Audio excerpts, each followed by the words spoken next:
I was watching something from, I think it's a Chinese channel, and I saw them do like a brain surgery. So I asked my husband, I said, do you think they can do a brain surgery and give my baby a new brain? Because if she has a new brain, then she'll be fine, you know. And he said, do you want to test it? Do you know what it means to open the skull of this child? It's 50-50. Is it not the pain should go through? What if it doesn't work? Okay, then whose brain are you going to take from? Because when you wish that you have a brain of a child of this age, then that means you're wishing that another child of this age goes down so that your baby can be well. So I feel like that's a little selfish. When I know Mr. MBAKARA and their wife here, Lolo MBAKARA, you know, we all know them as content creators. They do family content creating. You understand? For so many years, in fact, they are celebrities. And Mr. and Mrs. MBAKARA, they get one daughter where they special, a special daughter, you understand? And they never ever put the daughter on a limelight, as in, they never use the daughter to create content. So last year, rumor just they come out concerning the matter, say they get one special daughter. And people come, they complain, say, why be say they know they use the special daughter for their content? Why be say they know they include her? I mean, they are ashamed of them. So people come, they raise concerns. Say, why be say that they are ashamed of their daughter? Say, not be God, now give them the daughter, all those kind of things, that they should be proud of the daughter, you understand? You see one thing, when you see somebody, they smile for outside, you don't know what they heart, you don't know they cry, whether they cry bitterly for heart. All of us, they watch their content creating, you understand? Everybody, they enjoy their family drama. But nobody know after the family drama waiting that they got to face concerning this, their special daughter. Nobody know about her. So today, now Mr. and Mrs. MBAKARA can say all the question where we say their online in-laws, they make, you understand, concerning their special daughter. Say now they want to reveal everything about their special daughter to the public, so that everybody go rest their mind concerning their family matter, you understand? So for this video, they talk everything concerning how the matter takes start since when they marry.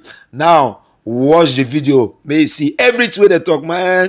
You go really pity you when person wear shirt, they cover so many yama. I better watch, and this thing is very, very heartfelt. Please share this video, follow my page, and drop your comment in the comment section. Hi everyone, so today I just led, and I felt like it is time we come up on social media, which happens to be like our office where we work, to talk about something very important in our lives. Over the years, I mean, for the past 3, 4, 5, 6 years, we've had a lot of people trolling, you know, my wife and I, that we have not been posting our only daughter online, posting our only daughter, our child, our first child. And so,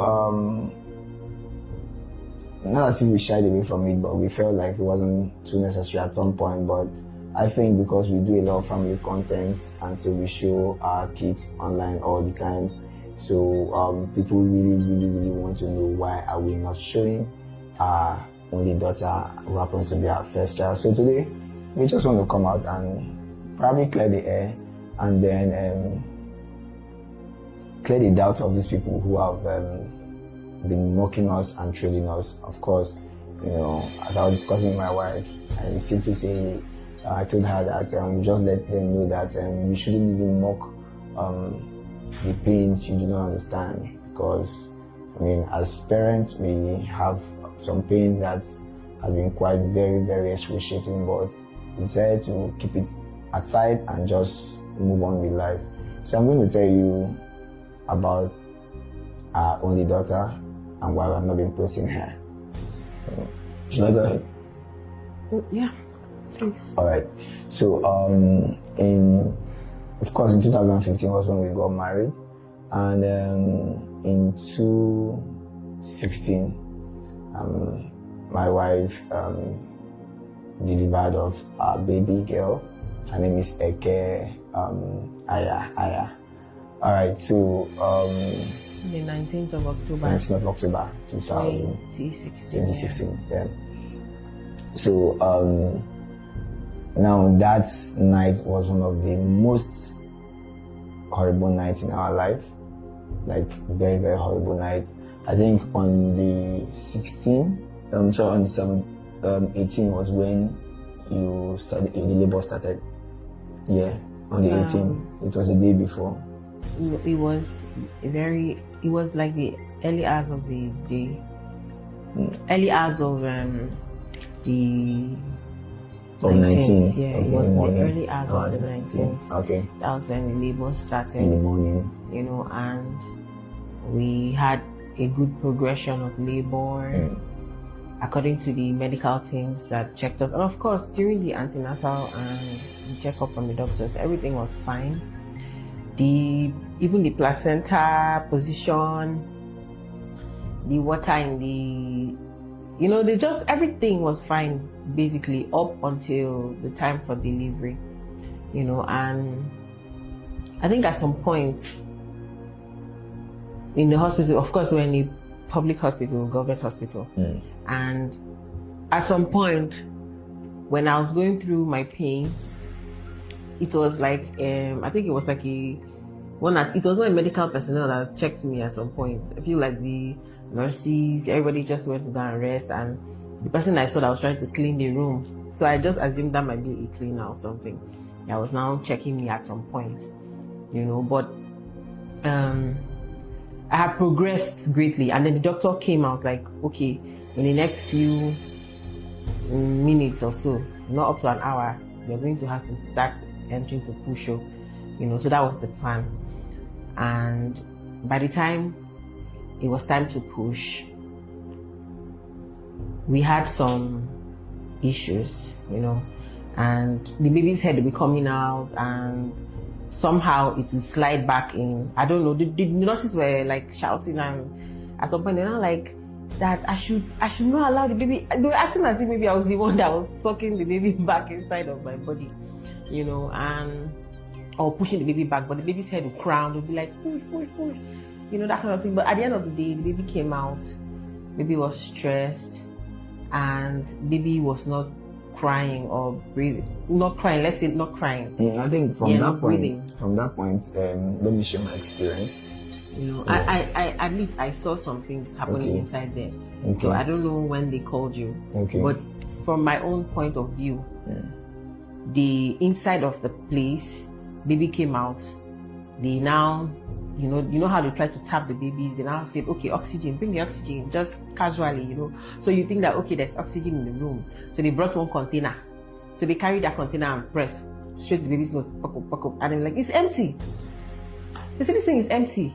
There's no oxygen here. Can you bring oxygen? So that's where the whole drama started. So, so baby was brought out, with an oxygen mask, with a cylinder, and of course, the cylinder was not producing oxygen, but rather, some sort of water. So I had to unmask the baby and took my daughter into the car. Now the ambulance they brought, I think there was no fuel as at the time too. So I were left with the only option to drive with the baby. So my mother-in-law stepped into the car, and then we drove from General Hospital then to another hospital, the teaching hospital, and then. So in other words, what this actually means is that in the whole of the hospital, there was no oxygen. No oxygen, yeah. So this is a baby that was gasping for air. For air already from the labor room, and now has no oxygen. To be transported, still gasping.